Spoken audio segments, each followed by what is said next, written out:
Olá pessoal, tá começando mais um vídeo. Hoje vídeo do quadro Xelanda Modo História. Prepare para fazer seu trabalho escolar e tirar aquela nota orgulhosa. Hoje o assunto é Olimpíadas.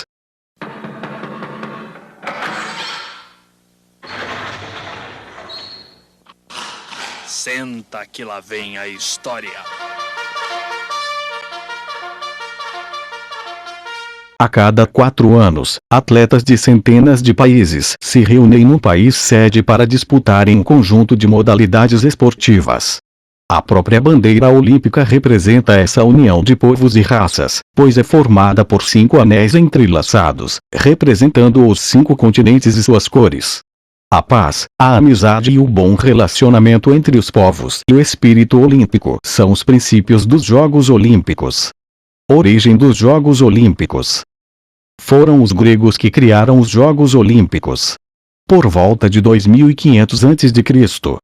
Os gregos já faziam homenagens aos deuses, principalmente Zeus, com realização de competições. Porém, foi somente em 776 a.C. que ocorreram pela primeira vez os Jogos Olímpicos, de forma organizada e com participação de atletas de várias cidades-estado. Atletas das cidades-estados gregas se reuniam na cidade de Olímpia para disputarem diversas competições esportivas: atletismo, luta, boxe, corrida de cavalo e pentatlo, luta, corrida, salto em distância, arremesso de dardo e de disco. Os vencedores eram recebidos como heróis em suas cidades e ganhavam uma coroa de louros. Além da religiosidade, os gregos buscavam através dos Jogos Olímpicos a paz e a harmonia entre as cidades que compunham a civilização grega. Mostra também a importância que os gregos davam aos esportes e à manutenção de um corpo saudável. Quando os romanos invadiram e dominaram a Grécia no século II, muitas tradições gregas, entre elas as Olimpíadas, foram deixadas de lado. No ano de 392 d.C., os Jogos Olímpicos e quaisquer manifestações religiosas do politeísmo grego foram proibidos pelo imperador romano Teodósio I, após converter-se para o cristianismo. Jogos Olímpicos da Era Moderna.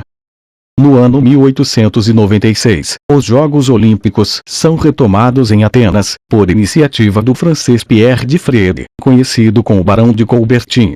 Nesta primeira Olimpíada da Era Moderna, participam 285 atletas de 13 países, disputando provas de atletismo, esgrima, luta livre, ginástica, halterofilismo, ciclismo, natação e tênis.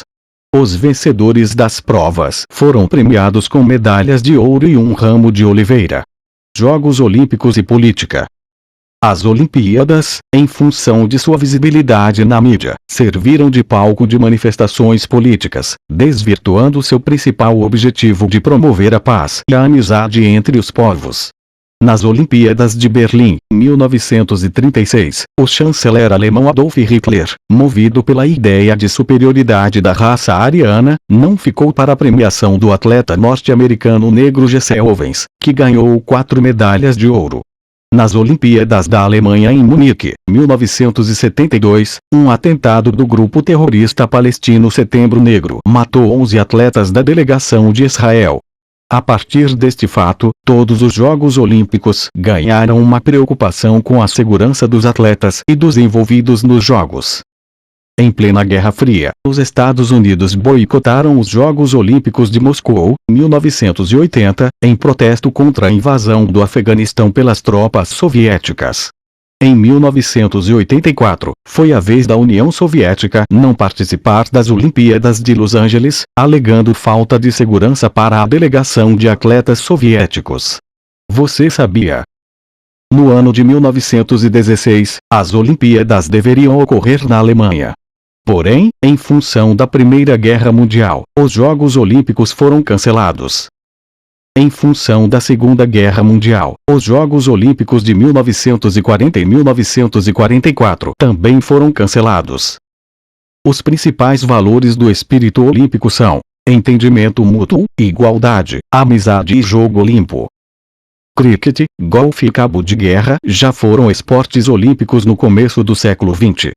Nas Olimpíadas de 1920, Antuérpia, Bélgica, o tiro ao pombo também fez parte do quadro de Jogos Olímpicos. O lema olímpico Sitius, Altius, Fortius, mais rápido, mais alto e mais forte, foi proposto por Pierre de Coubertin em 1894. Porém, o lema só foi oficialmente introduzido nas Olimpíadas de Paris de 1924. Em 1906, por questões de interesses políticos, a Grécia organizou uma Olimpíada de forma não oficial. O evento não teve destaque internacional, sendo que muitos países não estiveram presentes. Neste evento, fez parte um esporte muito curioso: o arremesso de pedras. É comemorado em 23 de junho, Dia Internacional do Atleta Olímpico. Vale lembrar. No ano de 2007, ocorreu, na cidade do Rio de Janeiro, outro evento esportivo internacional de grande importância: os Jogos Pan-Americanos. No ano de 2008, as Olimpíadas foram realizadas na cidade de Pequim, China, e contou com a participação de atletas de 205 países. Entre 27 de julho e 12 de agosto de 2012, ocorreram as Olimpíadas de Londres. Em 2020, as Olimpíadas ocorrerão na cidade do Tóquio, capital do Japão. Mas antes disso, em 2016, as Olimpíadas ocorrerão na cidade do Rio de Janeiro. Então prepare-se para torcer em variadas modalidades para o Brasil, a partir do próximo dia 5 de agosto. Enquanto isso, a tradicional passagem da tocha olímpica vai passando de cidade em cidade.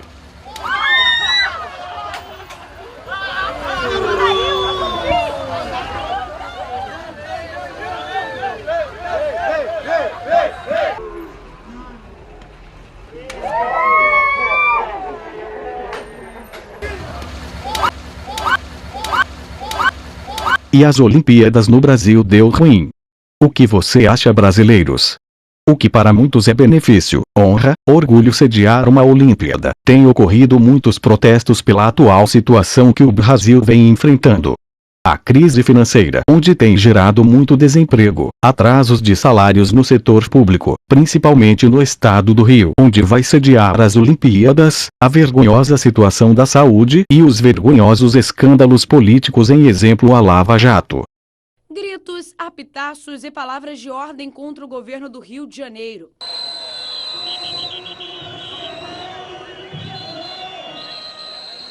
Mais uma vez, servidores públicos do Estado ocuparam a escadaria da Assembleia Legislativa do Rio, no centro da cidade, na tarde desta quinta-feira, para protestar contra o governo de Luiz Fernando Pezão, o atraso nos salários e a crise que o sistema público enfrenta. A pauta geral é a regularização dos salários, é retornar a agenda de pagamento dos salários no início do mês, é pagar o 13º que até agora não foi pago, é garantir uma carreira para o servidor público, é estabelecer uma política de remuneração em que você tem as reposições anuais, periodicamente, situação que não existe no Rio de Janeiro. Segundo os organizadores, participaram da manifestação cerca de 5.000 servidores. A PM não divulgou uma estimativa. Além de reajustes salariais e o fim do atraso no pagamento, eles também protestavam contra o pacote de mudanças no sistema previdenciário, que propõe aumentar o desconto da contribuição previdenciária nos salários de 11% para 14%. Como ele não me dá aumento, porque a inflação não foi do ano passado, nós não tivemos a reposição e vai me tirar 4% do meu salário, passando a minha Rio Previdência de 11% para 14%.